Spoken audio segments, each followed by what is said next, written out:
បងប្អូនទីបំផុតឡានដែលសាកថ្មដោយមិនចាំបាច់ដោតខ្សែគឺបានចេញមកហើយសាកថ្មដោយគេហៅថា wireless charge ណាមិនបាច់ដោតឲ្យញ៉ៃញ៉ៃទេហើយនេះគឺជា Porsche Cayenne EV ថ្មីដែល Porsche ទើបតែបញ្ចេញទេអញ្ចឹងសម្រាប់គ្រឿងនេះវាពិសេសមែនតើដែលពីមុនមកបងប្អូនធ្លាប់តែឃើញការផ្សព្វផ្សាយពាណិជ្ជកម្មដែលថារថយន្តអគ្គិសនីមិនបាច់ដោតខ្សែសាកអីប៉ុន្តែឥឡូវនេះវាមិនមែនជាពាណិជ្ជកម្មទេវាជារឿងមែនតើដែលPorsche គាត់បានប្រើហើយជាមួយនឹងបច្ចេកវិទ្យាសាកបែបមញ៉េទិចមិនបាច់ដោតខ្សែទេពីមុនមកក្រុមហ៊ុនផ្សេងៗប្រកាសជាច្រើនសម្បីតែក្រុមហ៊ុន Tesla ក៏គាត់ប្រកាសដែរថាគាត់កំពុងតែប្រើឬក៏កំពុងតែធ្វើបច្ចេកវិទ្យានេះដោយប្រើ pad ឬក៏ដុំសាកមួយដែលអាចបើកឡានចូលទៅដល់សាកប៉ុន្តែសម្រាប់ Tesla ក៏អត់ទាន់បានបញ្ចេញឡើយទេប៉ុន្តែសម្រាប់ Porsche គឺគាត់បានបញ្ចេញហើយបងប្អូនអាចទស្សនាវីដេអូបានអញ្ចឹងការប្រើប្រាស់គឺវាល្អហើយវាពិសេសលឿនមែនតើតែម្ដងគាត់តែដាក់នៅកន្លែងយើងចតឡានហើយបើកឡានចូលទៅគឺវានឹង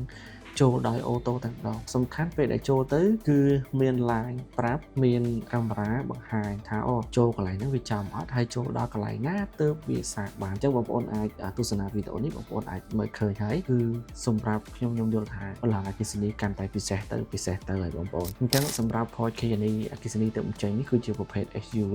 កម្លាំងវាក៏ខ្លាំងមិនធម្មតាដែរ1000សេះជាងណាបងប្អូនអញ្ចឹងថ្មវាក៏មិនទូចដែរអញ្ចឹងការសាកយើងគ្រាន់តែប្រើ pad មួយតភ្លើងចេញពីផ្ទះ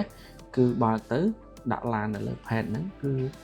ប្រព័ន្ធមញ៉េទិចវានឹងធ្វើការសាកដោយអូតូបងប្អូនមួយចំនួនដែលនៅផ្ទះគឺខ្ញុំជឿថាអាចនឹងប្រើ pad សាកទូរស័ព្ទឬក៏សាក iPad អីគ្រាន់តែដាក់ចូលទៅគឺវានឹងសាកចូលដោយអូតូដោយមិនបាច់ប្រើខ្សែ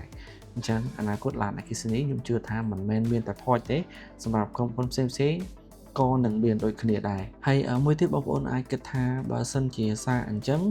ចុះបើសិនជាមានកូនក្មេងលេងដើរកាត់ឬក៏កំពុងតែសាកមានឆ្មាមានឆ្កែសត្វចិញ្ចឹមបងប្អូនហ្នឹងរត់កាត់អាក្រោមកន្លែងក្រោមតួបាតឡានដែលកំពុងអាសាហ្នឹងឬក៏ទៅអង្គុយទៅដេកលើផែនសាកហ្នឹងតែអាចមានបញ្ហាដែរអត់ឆក់ដែរឬអត់សម្រាប់ព័ត៌មានទីទូទៅគឺខ្ញុំបាន research មើលគឺអត់មានការឆក់សត្វចិញ្ចឹមទេឬបើសិនជាមានភ្លៀងមានសើមអីក៏អត់ជាបញ្ហាដែរដែលអានឹងគេធ្វើជាបែបលក្ខណៈថាប្រព័ន្ធវត្ថុព្រោះណាហើយអ្នកធ្វើគាត់គិតគូរបានដិតដល់មែនតើគិតគូរតាំងពីសត្វចិញ្ចឹមនៅផ្ទះតាំងពីក្មេងថាក្មេងលេងដើរកាត់ទៅអង្គុយលើនឹងអីក៏អត់មានបញ្ហាដែរគ្រាន់តែវាមានសមត្ថភាពសាកឡានតែប៉ុណ្្នឹងឯងហើយគេក៏មានជាមួយនឹងប្រព័ន្ធបិទបើករបស់គេដែរពេលដែលសាកយើងបើកទៅពេលដែលយើងឈប់សាកយើងបិទទៅអញ្ចឹងសម្រាប់ Porsche ក៏គាត់បានបញ្ជាក់ដែរថាសម្រាប់ pad សាករបស់គាត់ហ្នឹងគឺអាចសាកបាន11 kW ដែលសម្រាប់ pad ហ្នឹងគឺអាចយកតាមខ្លួនដាក់តាមឡានបានពួកបងប្អូនឃើញហ្នឹងគឺមានតែ pad ទូចមួយទេហើយដោយតចេញពីផ្ទះមកតែម្ដងហើយសម្រាប់ការសាកអាចសាកលើថ្ម113 kW ម៉ោងបានណាហើយសម្រាប់ pad នេះផ្ទាល់ផងដែរគឺមានទម្ងន់ត្រឹមតែ15 kg ទេហើយបើនិយាយពីប្រសិទ្ធភាពនៃការចូលរបស់វាហ្នឹងគឺត្រឹមតែ 90% ទេមានន័យថាបើសិនជាខ្សែ